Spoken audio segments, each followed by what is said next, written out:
Hey, hello, and welcome to another episode of someone else that Mike Barron has blackmail material on. Indeed. Oh, we have some blackmail material on each other. I was gonna say that might go both ways. Oh yeah, absolutely right. Thank you guys for inviting me on. I appreciate it. Yeah.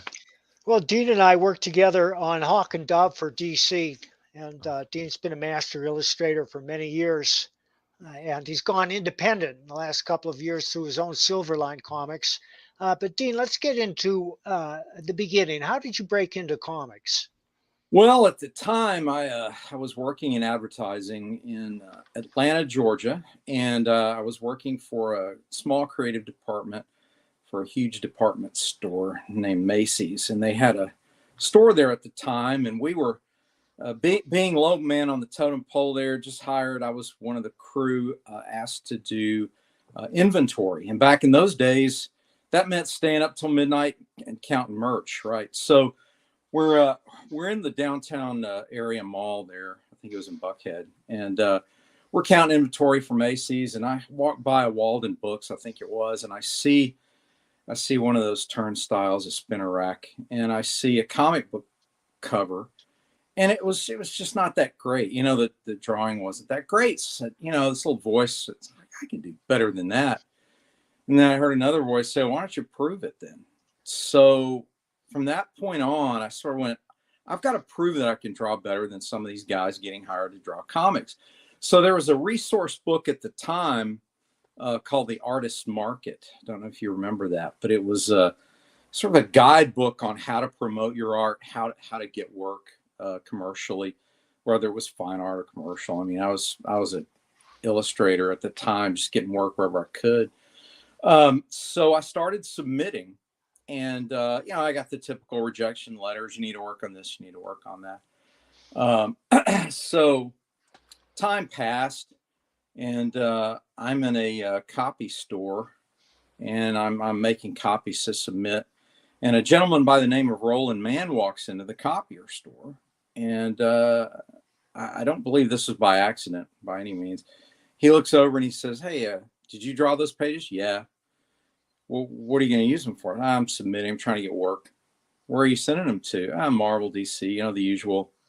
And he goes, "Well, I actually just got hired by a small company out in Malibu as an editor." I said, "You're kidding." No. He said, "Can I take these with?" I'm like, "Sure, here, take a couple of stacks of these things." So anyway, long story short, too late.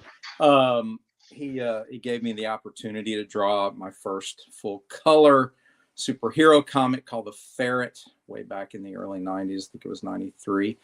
And it has the unique quality of having the very first die cut cover for Ferret #1. And it just started from there. That led to me getting other work.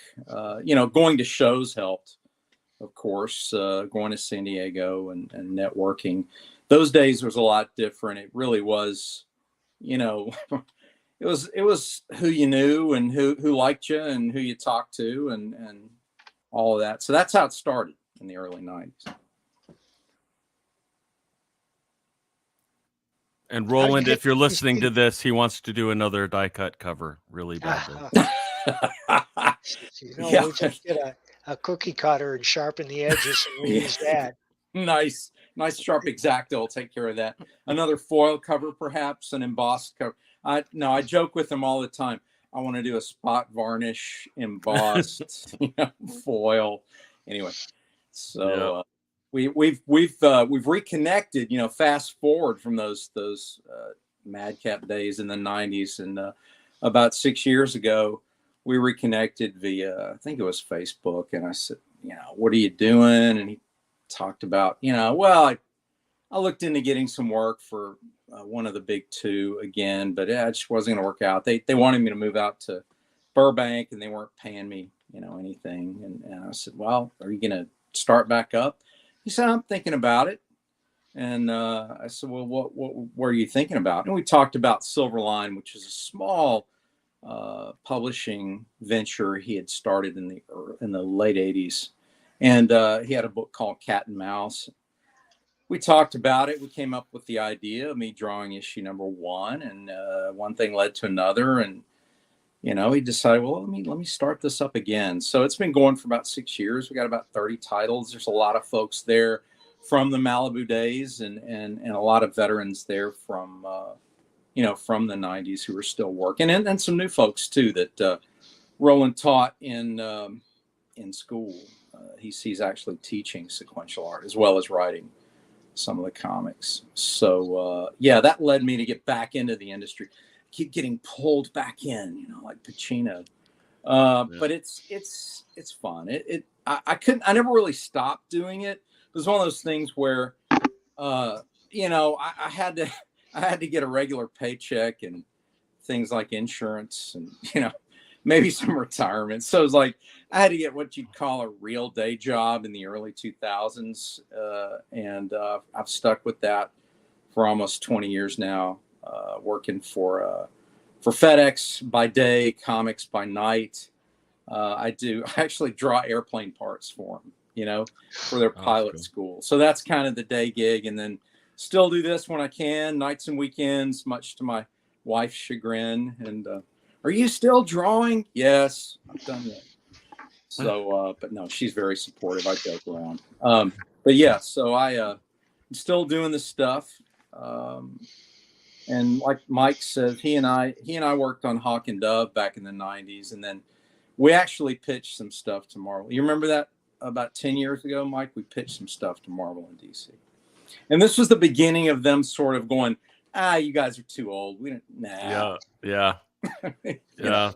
We weren't cool anymore. So like, okay, we'll just take our stuff and do our own stuff, which, nowadays with the internet as your distribution, so on and so forth, it's more viable to go that route, and actually cooler because we're the gatekeepers in a way.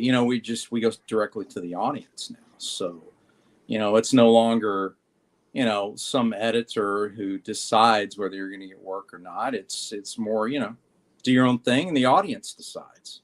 So. Yeah. So speaking of Marvel, and I know this is backtracking a little bit. Yeah. Were you there when Marvel bought Malibu? I'm wondering what that was like. That was a lot of politics and a lot of gossip and a lot of turbulence. Yeah. The long story short was both DC and Marvel were interested in Malibu. That's right. They were both negotiating, behind the scenes, and all the suits were having their talks and, flexing their muscles and so on. And the way Roland tells it, he was actually privy to a lot of these backroom conversations. I get it secondhand, but he said basically that Marvel bought Malibu basically as a color house, right? Yeah, to prevent DC from buying it. So it was an ego thing. Oh no, you're not going to. We're going to get it, right? So the assumption was, oh, cool. We'll be crossing over. It'll be like Ferret and Wolverine, or Nightman and Prime, man. Oh, it's cool. No, never happened. So lawyers got involved and mayhem ensued, and so I don't think you're ever going to see Marvel with Malibu characters, which is kind of sad. They never did anything with those characters, did they? No, they didn't. Yeah. It had to do with the ownership of a gentleman who should remain nameless at this point, that would really charge a whole lot of money if that was to happen. And they were like, we'll just make up new stuff. So they've been kind of doing that with the cross-gen stuff too that they bought up. Yep. I mean, it's what the big corporations do. Yeah, and it's, you guys could talk more about, how corporate has just altered the landscape forever in terms of that. But I think there's just so much more freedom now to do what we want to do than there was. I mean, I was like any other guy trying to break in. I was, oh man, it would be so cool to draw Batman. So I did. Right. And, oh, it's so cool to draw, Green Lantern. I did. It was so cool to draw Wonder Woman. I did. And it's like, okay, but ultimately, you're still playing in someone else's sandbox, right? It would still be cool to draw Nexus, but that's Yeah. a conversation. Well, we can talk about that, Dean. Yeah, we'll have to talk about that.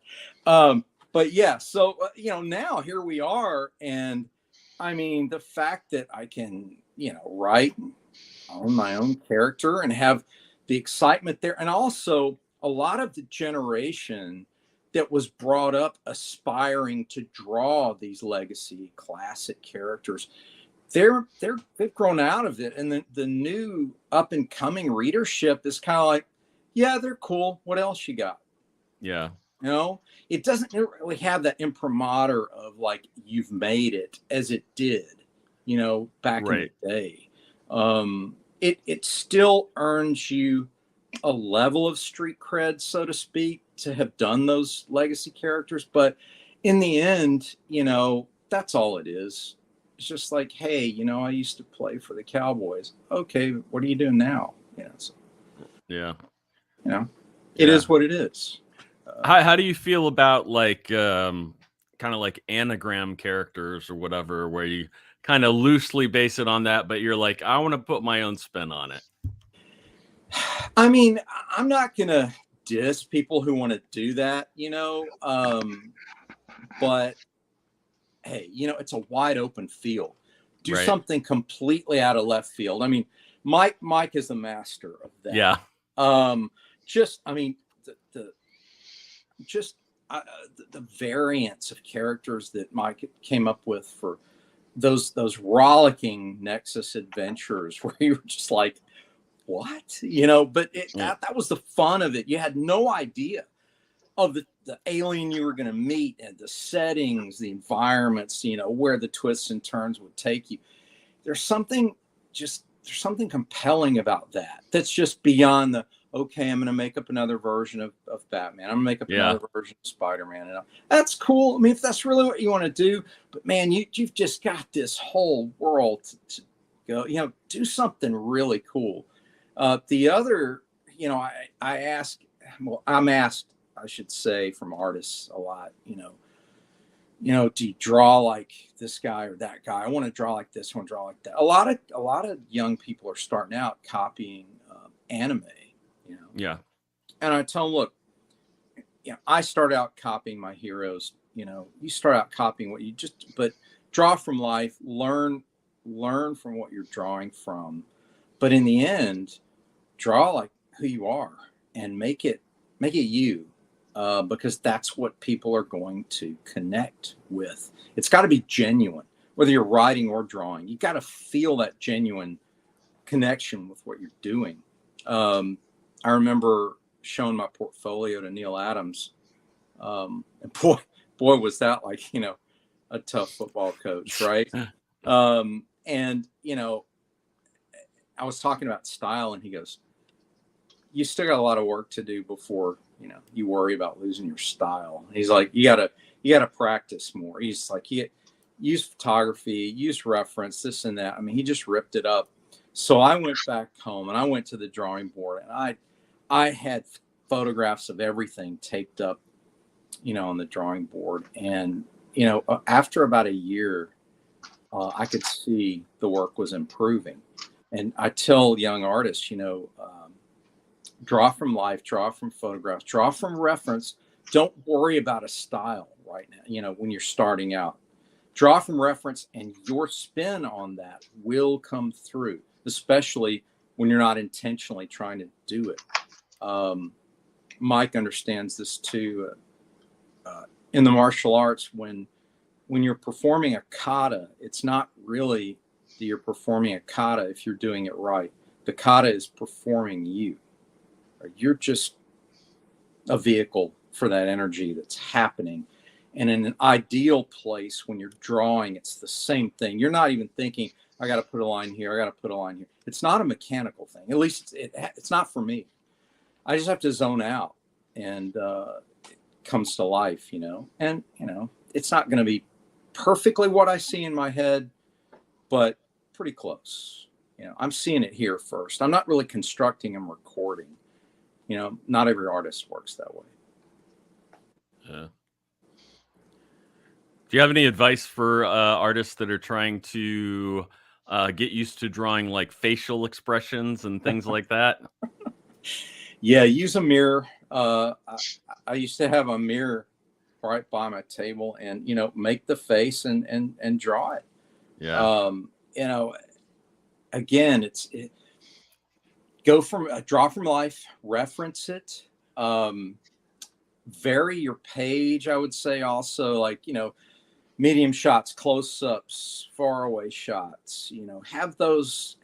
Have a variation of those on every page if you can. And if you're going to do a close-up, take the time to structure the face. If it's going to be a grimace, you do it right. If it's going to be a smile, if it's going to be a frown, and pay attention to eyes. Hands and eyes can tell so much. Bern Hogarth wrote a whole book about hands.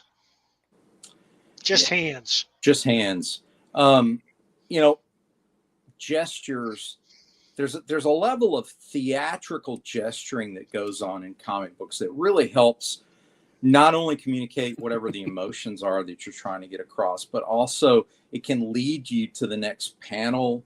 One of my favorite things to do was give the characters, when they're in their street clothes and it's not a spandex fight scene or something like that, I like giving my characters business to do, right? So they're pouring themselves a glass of wine, or they're smoking, or they're smoking. I know it's not politically correct. Gosh, right? I mean, Wolverine should be smoking. I mean, come on. We love cigarettes in the comics and the movies because they're so visual. You may not be able to smoke in real life, but by God, you can smoke in the movies and in comics. So good. I mean, just using the smoke trails, the smoke, the hand gestures. A slight gesture this way, or this way, or what. I mean, there's so much acting involved with the characters and blocking that helps. Yeah. It's tremendous to have. But anyway, smoking, having a sip of wine or a beverage, anything. But also, preparing food. Like a kitchen is a great place for the characters to have a conversation off the fighting arena. Where what's going to happen. Did they find any evidence at the crime scene? I don't know. And the guys, chopping up the meat or whatever. And so, give the characters something to do in the background. There's nothing worse than, having them just standing upright and just delivering lines. But you know what I mean? Yeah. It also gives the artist that really nice camera setup. You can do over the shoulder. You can do, side view. So, you got to think of it cinematically to really make it come to life for me. Yeah. Yeah, I'll tell a lot of writers, especially if they're doing a lot of that where the characters are just sitting there or standing there talking. I'll be like, have them walk and talk, have them do something or go somewhere, or like you said, drinking, like whatever, like, because it just adds energy and life to it. Of course, I mean everybody's gonna eat or snack, or in the back in the day, smoke a cigarette, have a drink, that makes for a lot more interesting scene. And the fight scenes as well, give them something. There's nothing worse than there's convention in some script writers now where they'll, for the big two especially, they're so absorbed with dialogue. And I'm not against dialogue. Dialogue's everything. Yeah. But the fights will literally be dialogue splattered around a feature shot of like Spider-Man in a pose, right? Right. And you'll just see a couple of shots, maybe little bitty silhouettes of the fight scene, and then it's over, and then we're back to talking. It's like, no.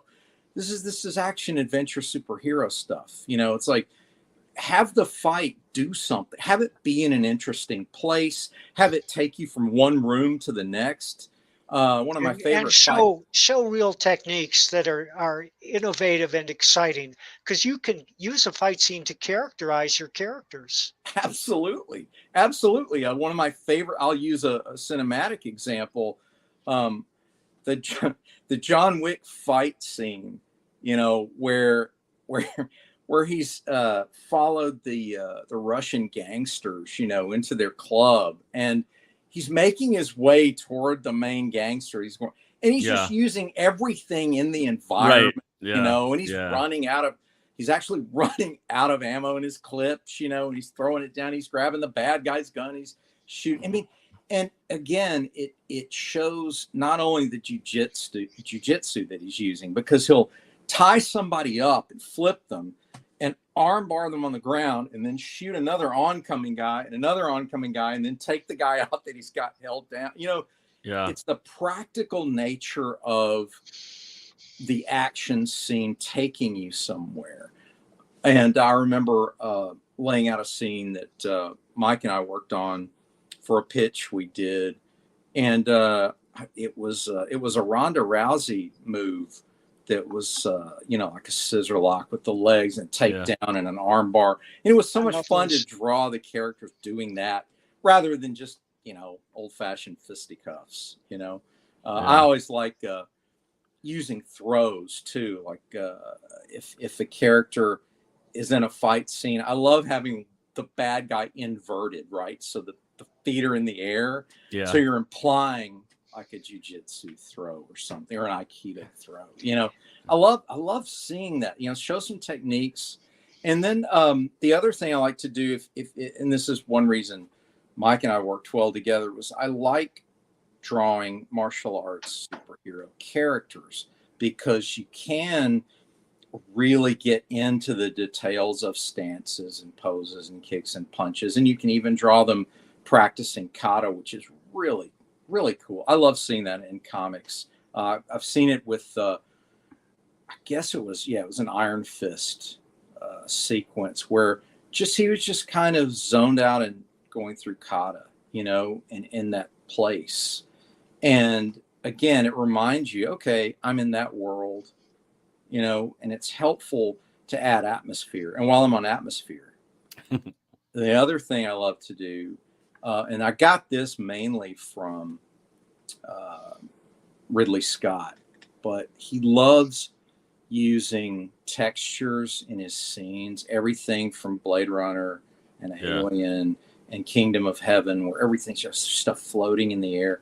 So I'm always using rain or ashes or smoke or sleet or debris, or glass or fragments of something floating in the air. I love that because it just adds a level of texture to the drawing that gives it more interest, and it gives it motion. And so that's something I also use as well. And the other thing is lighting, which Ridley Scott is a master of lighting as well. Because if you go back and watch Alien, the very first one, it's not a huge budget, but it's all smoke and fog and lights and sirens, and he just masterfully told this story, and you're like, I'm literally just looking at the actress running through the same hallway with different smoke and lighting, and it's it's the cinematography, but it's her acting, it's everything together. But I just remember a close-up and seeing sweat beads on her face and her hands as she's watching for the alien, and you've got a strobe light going, and you've got fog machine rolling in the back. I try to capture that too. So you mentioned Ridley Scott, who's one of my favorite directors too.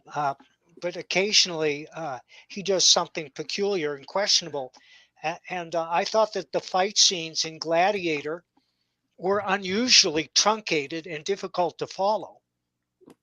But then you watch Kingdom of Heaven, which I consider one of his best movies, and it's exactly the opposite, because so much of Kingdom of Heaven is about tactics, how they're going to defend the city. They shoot the arrows to see how far they can go. Then they run out into the ground and plant flags where they are, so they know where they are. And then the giant siege machines, how they take down the siege machines. It's all brilliant. I love movies about tactics, and that one is just so great. And I wonder what happened to Gladiator. I just wonder why those scenes were so truncated. They didn't need to be. They didn't need to be. And I wonder whether it was the stunt coordinator or how it was shot. I think, wasn't that the period of time when directors were using that sort of sped up use of, they were accelerating. Yeah, I'd have to look. I have the film. Yeah, probably. and so they would speed up the action, and then I was like, come on, guys, just show us how the gladiators would fight. A net or a trident, or The I remember fights are that. better in Spartacus. Yeah, I love that. I love that film as well. But Gladiator is one of my favorites for the spectacle. But you're right, as far as just the visceral fight sequences and the strategy of it, I really enjoyed Kingdom of Heaven. And I think as far as shootouts mixed with martial arts, I think Chad Stahelski has done a tremendous job with John Wick, but also with Captain America 2, The Winter Soldier. I thought the action in that particular movie was excellent. I think that's Marvel's best movie. I would agree with you. I thought that the first Iron Man achieved a tonal balance of humor and action that was so enjoyable, mainly because RDJ did a decent job making that character more likable. And I thought Favreau did a nice job with that. But those two stand out for me, Iron Man 1 and Cap 2. Cap 2 probably edges it out just because of the action and the fact that I felt like they got Captain America right in that movie. Because I've discussed this before on a stream, but it's difficult for writers today to capture what I call Boy Scout characters, Superman and Captain America being the two come to mind. They seem to either darken them too much or they mock them through the dialogue of other characters. And that's a shame, because the iconic nature of Superman, for example, I've always considered his primary superpower to be his ability to restrain himself and not just rule, because it's that virtue of humility, right? That, I'm basically a godlike being. I could just tell these poor fools what to do and just punish them if they didn't, right? But instead, he's a public servant, right? And he is the Boy Scout that tries to do the right thing. There's not enough of that. People have this sense of outdatedness with virtue, and I think it's the opposite. We've never needed it more than now, in my opinion. And you can write characters that are Boy Scouts, and you can write them well. And I think that's an example. Cap 2 is an example of that. His dialogue and his behavior in that film show you everything you need to know about, hey, there was a time when, those virtues were admired. And if you write them well, they can be admired again. We've had plenty of anti-heroes. I was a teenager. I liked all the anti-heroes too. I liked, The Man with No Name and, Escape from New York and all that. I loved all that stuff, but I really was drawn to, if you had a Boy Scout character and he was well written, the Cowboys, for example, Gunsmoke. You're probably too young for that, Jeff, but Mike and I remember. I remember Gunsmoke. Do you remember Gunsmoke? Right? Yeah. So the idea, right, of having, High Noon, the character, the guy who has been there, he's seen it, he's done it, and he knows that at some point you just got to take the bad guys out, right? And he's not necessarily taking a lot of pleasure in that, but he's doing what's necessary. I was really disappointed, for example. I'll use a current example. Everybody loves Yellowstone, right? Yeah. And I like parts of what Taylor Sheridan is doing there in terms of showing the cowboy lifestyle, and in terms of their respect for, property rights and land and living in a style that's close to the land and so on. But I was really excited before the show actually was released because I thought it was going to be more like Gunsmoke. When I saw that Kevin Costner was cast, I was like, oh, dude, this is going to be awesome. He's going to be like the lone, Gary Cooper cleaning up a corrupt town and, that whole thing. There's a little bit of that, but I mean, he's just basically a gangster. I mean, it's his family of gangsters versus another set of bad guys. And so, it's bad guys versus bad guys, which, to each his own, you can do that too and make it good. But I was so hoping we'd have, the old fashioned, Elliot Ness in the Untouchables kind of thing. That's fun to me, Yeah, I wonder, did you see that they I saw an ad, and I don't know where or when it's going to be, but there's some kind of like documentary series or something he's doing on Yellowstone and yes. the original. I in some ways I think that might give us more of what you're talking about. Yeah, well, hopefully his fame is really that Gary Cooper-esque character that they see him as. And even though he's been written more as a, the head of a gang family who's going to do whatever they need to do to accomplish their goals. Right. People like it because of his past roles, it's arguably Dances with Wolves, Untouchable, Bodyguard. I have to mention a film he made very recently that very few people have seen. It's called Let Him Go, and it co-stars Diane Lane, and it's a masterpiece. It's a thriller set in the 60s, and I can't recommend it too highly. That sounds great. Is it on one of the streaming platforms? Yes, I took it out of the library. Okay. But you can find it on a streaming platform. Costner and Lane are two ranchers in Montana whose son marries a young woman. They have a boy, and then the son is killed in a horse accident, and the woman remarries into this family of scumbags. And one day they're in town, and they see her new husband first push the little boy who's 5 years old, and then he pushes the mother, and they realize they have to get him back. And it's about how they go to this family's place way off the grid in North Dakota and get him back. Oh, it sounds great. Also, both you guys have seen Treasure of the Sierra Madre, right? Of course. Well, there's a fight scene in there, which is the opposite of every fight scene we've ever discussed, but it's also probably the most realistic fight scene in a fictional movie that's ever been done. It's the fight in the bar when they're trying to collect their wages from the guy who hired them. You remember that? Yeah. And he hits them in the head with the bottle, and they end up rolling on the ground. Yeah. I mean, that's the way it is. That's the way it is. Yeah.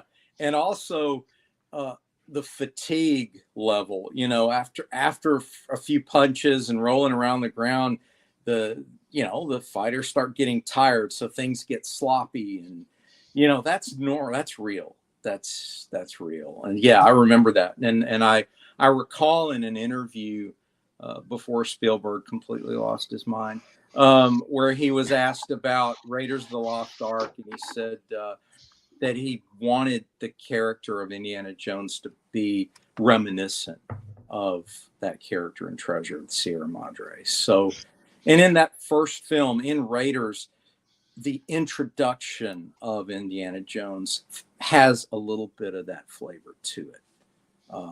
You don't know who it is, and he steps into the light after whipping the pistol out of the guy's hand who's trying to get the jump on him. Is very, very cool.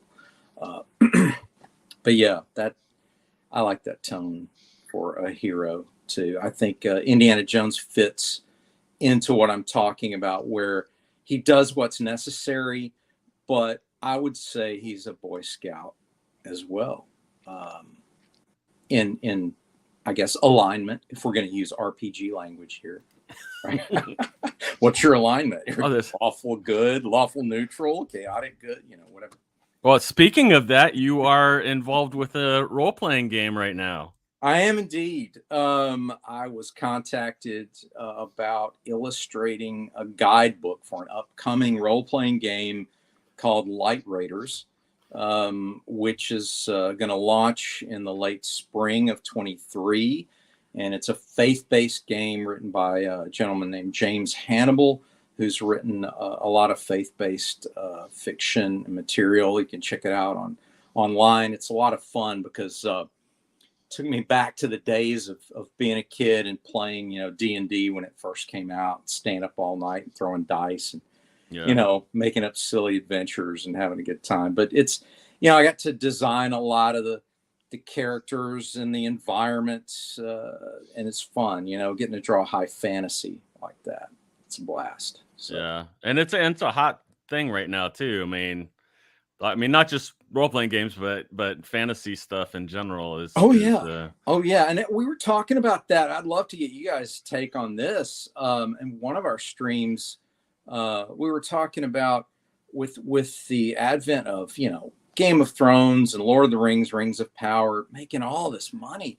But it's rare you see epic fantasy comics do as well. And we were talking about why is that? And everybody had a theory. But I would say it's the art style. For me, I would say, if you had, a really good like painter style artist, like that. Because everybody tries to do it very comic booky.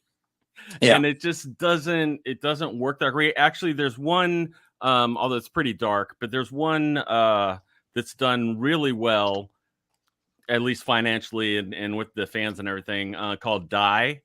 And it's a D&D type thing. And then this one of the characters he gets their crew back together, and unbeknownst to them, like it's almost like the D&D cartoon thing where he kind of takes them into this other world, but it's very dark, and because he's gotten into like real dark magic and stuff, and he's basically kind of trying to take them out and different things, and so do these other things, and that are like really pretty wild. Like I think he even has I'm trying to remember exactly because I've only read a couple of them, but I think he even has like dice where his eyes were. And stuff. It's like really, there's some like really, it's right. But it's cool because it gives you that vibe of a lot of the high fantasy where it's like it's really good against evil.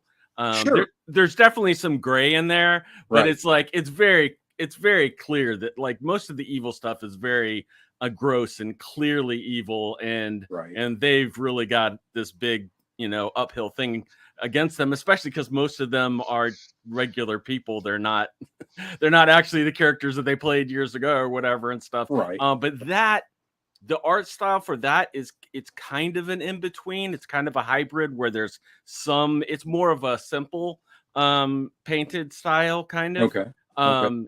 And as I said, that has gone over very well. A lot of the other things have not like lasted that long. That one I think has around 50 issues or something. It's actually sold really, really well. And it has some really good not that you have to talk about this, but it has some really good graphic design elements and stuff to it too. Because it actually, like the sides on like a 20-sided die, how it's all the different interconnected triangles. They do that with the covers for it. So there's like spaces out of where the triangles are, and they put the things in there. So it's very heavily thematic and everything. And is it die cut? I would not be surprised if they did not have some sort of die cut version. But there definitely needs to be. There needs to be. CrossGen did a title, Sojourn. Yeah, it did really well. Pretty decent, right? Yeah. That had a real Lord of the Rings look because it followed the film. It came out right after Jackson's trilogy movies were done. So, but yeah, the epic fantasy material is really fun to draw, and it does. I still draw in my style, but he obviously the creator wanted that. He's like, no, we want you to draw like you draw, right? Even though you're drawing, sword and sorcery stuff, which brings me to like a lot of inspiration from Conan, because Conan's lasted a long time, and you could argue that's a type of epic fantasy. It's not, elves and orcs, but then again, it's got swords and sandals, man. Yeah. And again, though, that is a different kind of thing. Somebody mentioned that Sandman was fantasy, and it's done well. I was like, well, yeah, kind of. Not really the epic quest fantasy that I'm thinking of in my head, but you could argue that. I think Barb brought up Elf Quest. Yeah. Another one, right? So there've been some attempts out there. The other one that you don't see doing really well is like Halo or Call of Duty, right? You've got these video games going gangbusters with making tons of money, but where are the military, comic books? And I looked it up actually, and Activision actually put out Call of Duty comic, pretty high quality. But I think a lot of that has to do with the gaming experience is so real now that it's almost like, why do the comic when you can do the game? But then again, Mike can speak to this better than I can. The fact that, the Punisher was so successful for so long as well.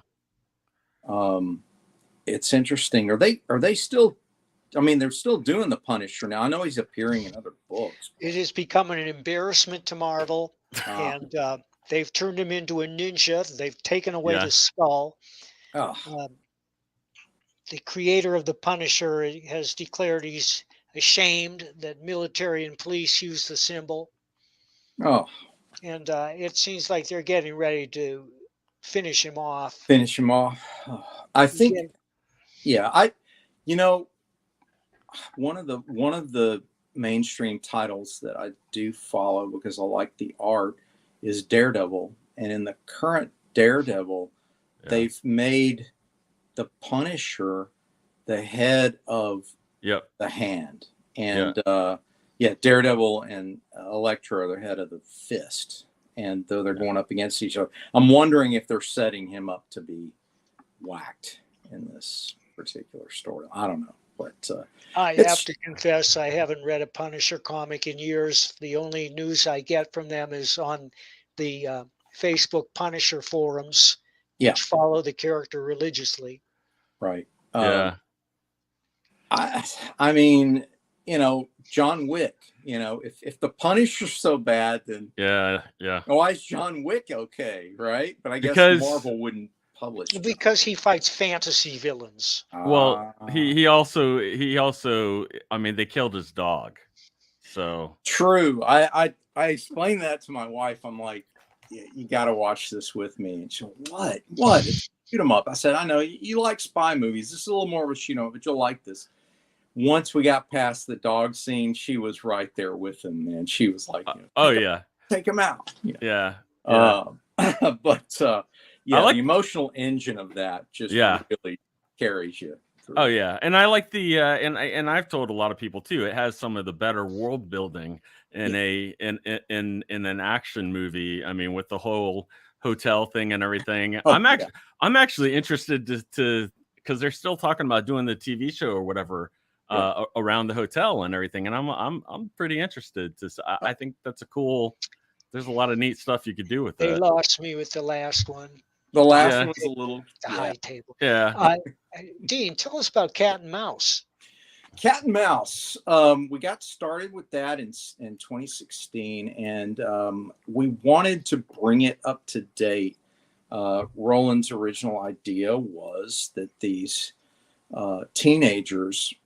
One had run away from home, and he was kind of a sort of a goth girl, rejecting parental authority and stuff. She runs off to New Orleans, and her sister's ex-boyfriend decides to go chase her down, and he's had some training in law enforcement. He goes down there to find her, and they end up uncovering a human trafficking group down there, led by this female villain. And I suggested to Roland, I said, let's make this even a little bit cooler. Since we're in New Orleans, let's bring some voodoo and some dark magic into it. So I kind of took a page out of Live and Let Die, and I styled a lot of the villainess's trappings along the lines of Solitaire and Live and Let Die, and also put a few of the voodoo images from that film around the atmosphere. And we kind of tried to turn into a little bit of a scary thing, but it was fun because it basically ends up being, you know, Teen Titans fighting a voodoo cult that kidnaps kids and rescuing them. It got to be a lot of fun. So I did the first one and got into the second one. And then I had to move on to other things. As Mike knows, when you get to be our age, parents start to get ill and they need more care. And so that happened. And I'm being the only kid, I had that on my shoulder. So I had to take a break from comics for a while, take care of family business. Once that was done, I got back into it again. But this time I talked to Roland about Silverblade. And that's currently the book I'm in development in now. And what I wanted to do originally was I wanted to do my take on Dracula from Van Helsing's point of view. And I created this Order of Knights, the Order of Sacred Silver, that existed as a spinoff from the Templars. And they know the secret of why silver defeats evil. I wanted to tell that story. So it grew from that basic concept to its own thing where I put Dracula out of it. Van Helsing's still in it, but it's more about the Order fighting a cult of the Golden Calf, which I call the Golden Legion. And so you got silver versus gold, right, in essence. And you've got this Order of Knights in Victorian London. This American cavalry officer who had his wife killed and his daughter kidnapped goes over to England because of some leads he finds, and ends up using his skills as a swordsman to do a demonstration of fencing with the English champion. He beats the English champion, and one of the Knights of the Order is there watching him and contacts him after and says, "Hey, look, you've got a skill set we need. We're getting pretty old to keep doing this stuff. We always need new recruits." Asks him to join. He says, "Nah, you know, your little club with your knights or whatever. I'm not into that." And he's a man of the world. He has no faith. He's just, you know, he's broken. However, he does become involved with the knights eventually, and he does get his faith renewed. And we go along the adventure with him, and we uncover sort of a Hellfire Club type of cult in underground London, and it's set in 1892. So if you've ever played anything like Assassin's Creed Syndicate, are you aware of that environment? That's kind of the idea there. So I wanted to blend. So you have some characters from literature that you're going to recognize, like Alan Quatermain. My leading character was trained by Zorro, who in my storyline is also a member of the Order of Sacred Silver, right? So it's kind of this brotherhood of good guys that's been behind the scenes for years, and that's kind of the setup for it. So I'm going to be working on that throughout 2023 and try to get that launched. And then whatever comes next, I know Mike and I were. Did you ever hear back from that gentleman who had talked to you about possibly doing a storyline about? Yeah, it took place on the border. It was similar to your Private American book. I wondered if that ever manifested. You mean Nick Searcy? Yes.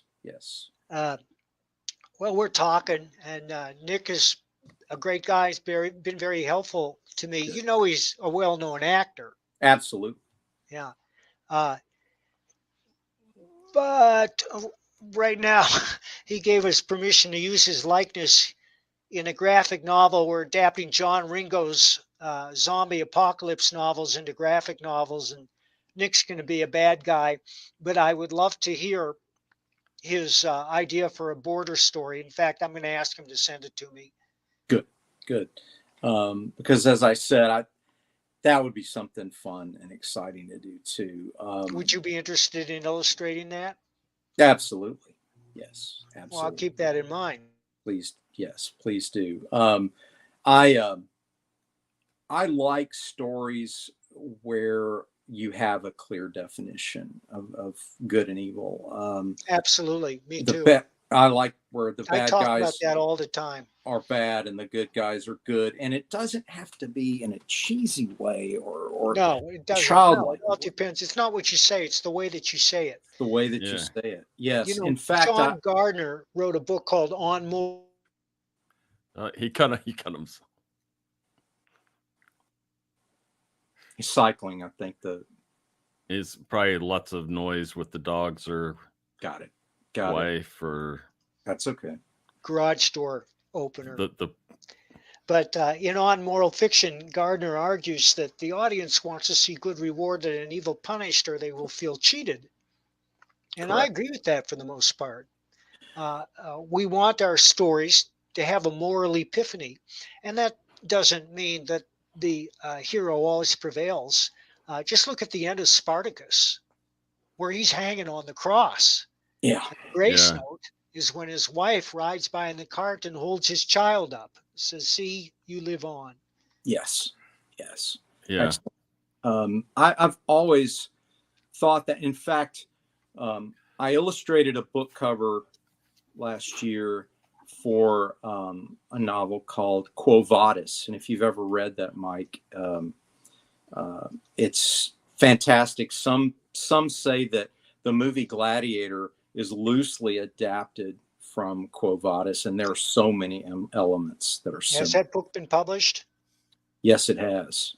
Do you have copies? I have copies. Would you like Let's trade books. Okay. Okay. Yeah. It's an excellent novel set in that time period of ancient Rome during the reign of Emperor Nero. And it holds back nothing when it comes to what was done to Christians at that time for the entertainment of people in the arena.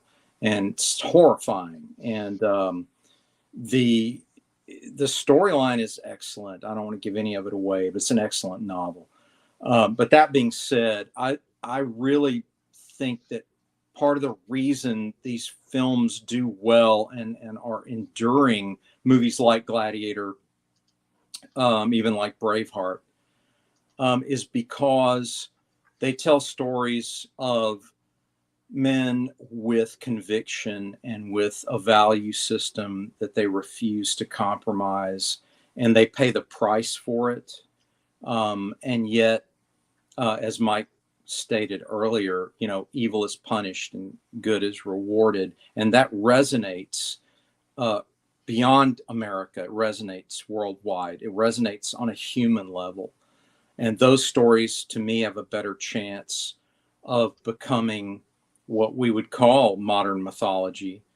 And in fact, to me, that is elevated to the level of literature. I know that according to academia, one has to produce something of political significance in order for it to be considered literature these days. But to me, it has to have a more epic scope, a more universal conflict. And if it's written and illustrated well, or the story is told on a level of excellence, then it will endure. Yeah, and I was just gonna say, I think that's the goal for a lot of creators, even though they don't know it. So especially when they're younger, they don't necessarily know it. But I think when you get older, you're like, okay, these certain movies or these certain books or whatever, like they really had a heavy influence on me. Like they made me rethink something or whatever. And it's like, yeah, I mean, you can literally change people's lives or inspire them in other ways by those stories.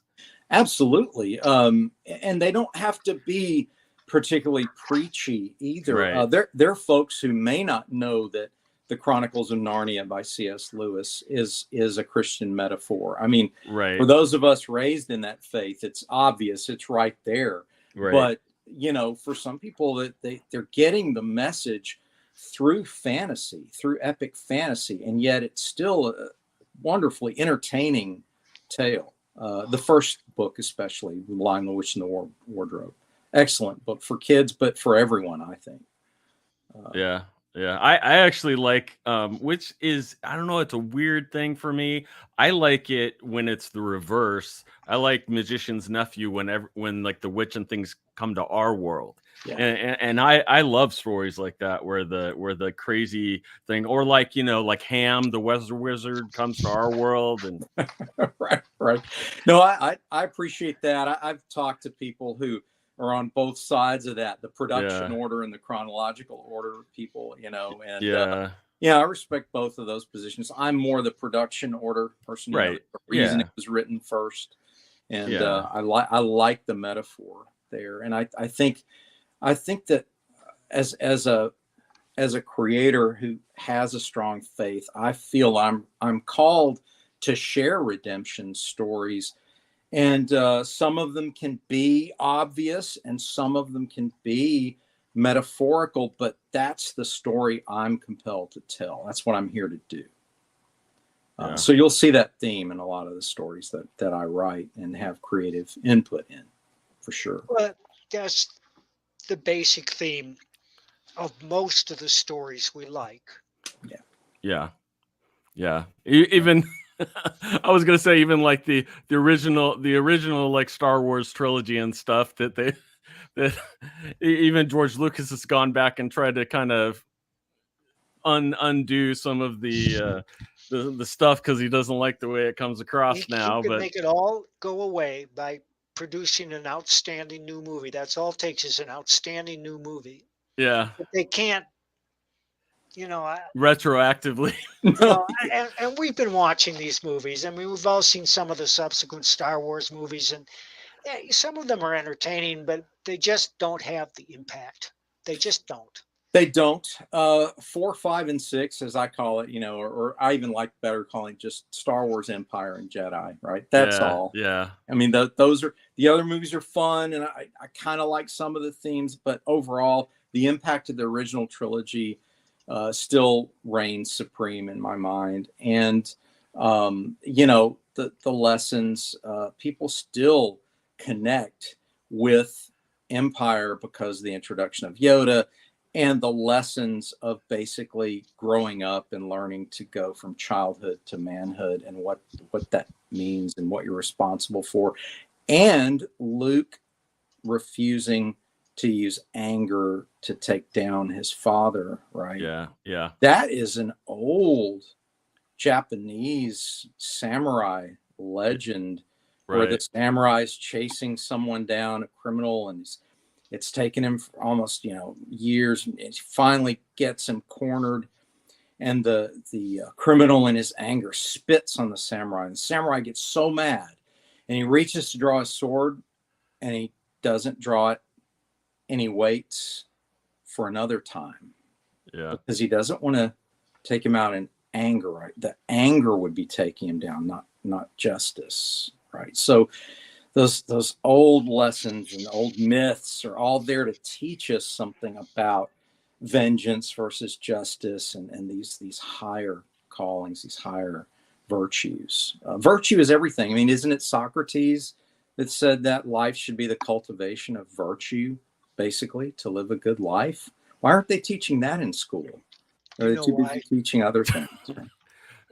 We could go there. We could do a whole show on that. But I'll leave it there since we're at an hour. So yeah, yeah. Oh, I had something to add to that I you can't. got to. Okay. No, I was just gonna say, because of what you brought up earlier with like the self-restraint, I think self-control and self-restraint, we need some kind of fantastic story about that, or some kind of concept that really can kind of drive that home, because I mean, just Right. like that is just not in our society Well, they used to call it at all. temperance. It was called Yeah, temperance. Well, I think it's all over classic literature yeah. Oh yeah, Absolutely. yeah. And it's and just, I even mean, modern literature to a certain extent. There are people that repeat those lessons, right? those life lessons. And Yeah, people use the wrong word all the time. Trope. Now that's like the new yeah, fashionable word. Yeah. They think it means cliche. It's not that. They use it interchangeably. It doesn't mean that. But Yeah. what we need to do is return, if you want to tell epic, enduring stories, in my opinion, is return to telling stories about these virtues, the 7 virtues. And because those are the struggles of all of us. That's a common struggle of being human. Subduing your wrath, subduing your desire. The icon of St. George and the dragon, if you look at it carefully, St. George isn't slaying the dragon. St. George is subduing the dragon. And many scholars say that is an example of the idea that we can't completely defeat our dark side, but the struggle of life is to subdue it. It makes us who we are. There was a Star Trek, the original series episode called The Enemy Within that addressed that, for those of you who remember the original series. I mean, Kirk could only be Kirk if he had the dark side within him, but it needed to be managed. And the balance of that was what makes us a complete human being. You can't completely purge the darkness, but you can subdue it. So yeah, I would agree with you. Stories like that would be quite helpful for our culture. Yeah. Well, and that's what I'm saying. I'm saying more like in a pop culture, comic books, movie, TV show, like whatever. But you could even set it as like a sci-fi thing. Like actually, one of the things, and I'm not trying to drag on Mike, I promise. There's Mike's going to sleep. There he's nodding off. One of the things that I loved about the show Pushing Daisies is that the two people that are in love can never touch, because if he touches, he can touch people once and bring them back to life. If he touches something again, it's dead again. And so he brings back his girlfriend that was murdered, that he's in love with, but he can never touch her again, but he's always close to her. And like that's one of the better self-restraint things, because it's like I can always be with her, but I can never touch her. And it's like, and it's just the real love that like of their relationship that comes across from that is like, I mean, so many people, especially females, but a lot of people in general, like that is one of the most romantic shows, because it's just, they really have to just love each other and never touch, or else she's dead. Yeah. But and there's some interesting twists or whatever you could do with something like that would kind of give a restraint message. But yeah. It's a good one. Mike is thinking of taking your man card away for bringing. Yeah, I know. I don't care. If it's good, it's good, right? That's okay. Yeah. I took his permission to get in Florida away, so it's fine. You would be a perfect fit for Florida, dude. I mean, that's actually really true. I mean, right? I mean, why isn't Mike in Florida or Texas? I've been there many times, but Jeff's going to be in the next book. Oh boy! See, excellent. That's gonna be interesting. Yeah, I keep teasing him, but and actually, it does, surprisingly, it sells very well in Florida. His silly Florida Man book, but well, of course it does. It's fun. But it is very funny, and it is. I'll send you those, Dean. Thank you. Yeah, please do. I write myself a note to send you Quo Vadis. You'll love it. Where will you send it? I'll send it to. That's just a play on words. See, his cleverness knows no bounds. I know. It knows bounds. Thank you, Dean. Thank you. I really appreciate it, you guys. Enjoyed it. Thank you. Okay, bye.